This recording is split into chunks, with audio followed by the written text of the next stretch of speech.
Bonjour à tous, je suis Nicolas Vernaz et bienvenue sur cette nouvelle vidéo de Redstone Consulting.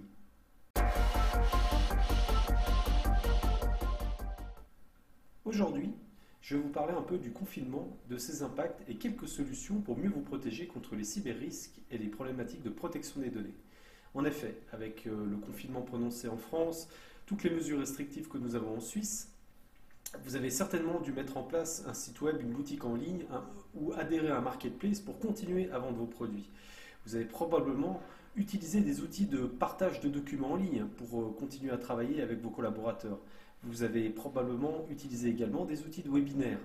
On a tous entendu parler des Zoom, Teams, TeamViewer, etc., qui sont disponibles pour continuer à communiquer avec nos employés et nos collègues.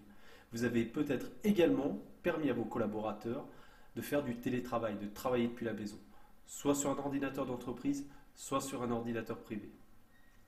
Tout ceci n'est pas sans risque. Déjà que le Covid est un terreau à cyber-risque, entre les hackers qui utilisent le prétexte du Covid pour faire par exemple de l'ingénierie sociale et tenter de vous envoyer des emails frauduleux en se faisant passer pour des instances étatiques liées au Covid, soit ils profitent du fait que vous avez augmenté votre surface de risque, votre périmètre, pour en fait tenter d'exploiter une vulnérabilité qui n'était pas là avant. Et probablement vous attaquer avec un ransomware, un rançon logiciel. Donc chiffrez toutes vos données et vous demandez de l'argent pour déchiffrer tout ça. Comment réagir donc face à ces problématiques des cyber-risques accrus? Le NCSC, Centre national pour la cybersécurité, autrement appelé Mélanie. On les connaît bien en Suisse puisqu'ils produisent des rapports trimestriels qui sont assez fournis sur l'état de la cybersécurité en Suisse. Je vous encourage d'ailleurs à lire le dernier rapport qui a été fait, qui ne fait que corroborer ce que je viens de vous dire, c'est-à-dire l'augmentation des cyber-risques liés au Covid. Le NCSC a donc publié deux documents très importants que je vous partage aujourd'hui. Le premier, c'est le télétravail pour sécuriser son accès à distance, publié le 24 mars 2020. Le deuxième, c'est télétravail, recommandations pour l'utilisateur, publié le 2 avril 2020. Ces deux documents sont des condensés d'informations et de bonnes pratiques pour savoir comment gérer cette problématique cyber en temps de Covid. Le premier document, qui est celui pour sécuriser son accès à distance, va notamment vous parler des mesures pour faire face aux maliciels, type ransomware ou le phishing, l'ingénierie sociale dont je vous parlais avant. Là, effectivement, la mesure primaire à aborder, c'est d'utiliser la double authentification sur vos accès distants dès que c'est possible. C'est un des meilleurs moyens pour sécuriser l'accès à distance. Évidemment, il faut respecter les bonnes pratiques en termes d'utilisation des mots de passe, complexité, longueur, chiffres, caractères spéciaux. Bref, il faut utiliser des mots de passe complexes. On peut trouver sur Internet des tableaux qui disent en combien de temps on peut déchiffrer un mot de passe. Croyez-moi, ça peut aller très vite si un mot de passe fait moins de 8 caractères ou de 9 caractères et qu'il ne possède aucun caractère spécial et aucun chiffre. Le NCSC propose également de surveiller les logs, les journaux d'utilisation d'accès à distance, de s'assurer que les ordinateurs qui se connectent à distance à l'entreprise sont donc sécurisés et à jour.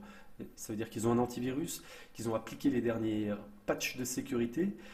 Il faut également bien sensibiliser vos utilisateurs si vous permettez l'accès à distance, parce qu'il est évident que quand on se connecte depuis la maison sur un Wi-Fi peut-être non sécurisé, on va avoir une surface de risque bien plus importante. Et puis quand on est à la maison avec un ordinateur d'entreprise, voilà, peut-être que vos enfants risquent de toucher cet ordinateur. Bref, sécuriser l'environnement de l'entreprise.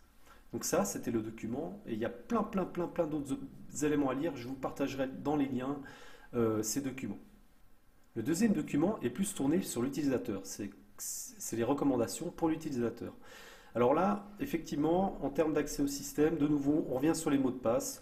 On s'assure aussi qu'on chiffre les données, c'est-à-dire qu'on a un accès HTTPS utilisant du SSL, par exemple. Donc s'assurer que les données sont chiffrées, s'assurer qu'on a un bon mot de passe, s'assurer que la connexion est sécurisée, c'est-à-dire si on se connecte à l'entreprise, c'est toujours mieux d'utiliser ce qu'on appelle un tunnel VPN, un tuyau qui va jusqu'à l'ordinateur de l'entreprise afin de sécuriser la connexion entre vous et l'entreprise. Sécurité des données, il parle évidemment de ne pas mélanger les données privées et professionnelles. Ça semble être banal, mais quand on est à la maison et qu'on utilise l'ordinateur pour plusieurs choses, ça peut être plus compliqué. Faire des sauvegardes régulières, évidemment, on est sur des ordinateurs distants, faites des sauvegardes régulières et surtout débranchez vos sauvegardes une fois qu'elles sont effectuées de votre ordinateur. J'ai des cas où des logiciels de type ransomware, donc ceux qui chiffrent, ont permis également de chiffrer les sauvegardes parce qu'elles étaient attachées à l'ordinateur. De manière générale, regardez aussi ce que vous téléchargez sur Internet, faites attention au logiciel, faites très attention quand vous ouvrez un mail. Si vous avez une suspicion, ne l'ouvrez pas. Ne téléchargez jamais le document attaché d'un email si vous avez la moindre suspicion. Et le cas échéant, utilisez votre antivirus pour le scanner avant de l'ouvrir. Voilà, ça c'était les recommandations. De nouveau, il y en a plein d'autres dans le document, de ce deuxième document du NCSC.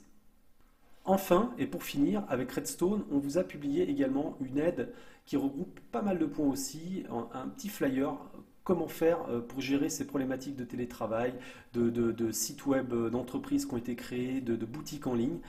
Il sera aussi disponible dans les liens, je vous encourage à le télécharger et à le partager. J'espère que cette vidéo vous a plu, c'était un format un peu plus tips pratique. N'hésitez pas dans les commentaires à proposer si vous attendez d'autres informations. On se fera le plaisir de faire des vidéos sur ces sujets-là. Et en attendant, je vous dis à tout bientôt pour une prochaine vidéo. Évidemment, le pouce en l'air si vous avez aimé, inscrivez-vous à la chaîne.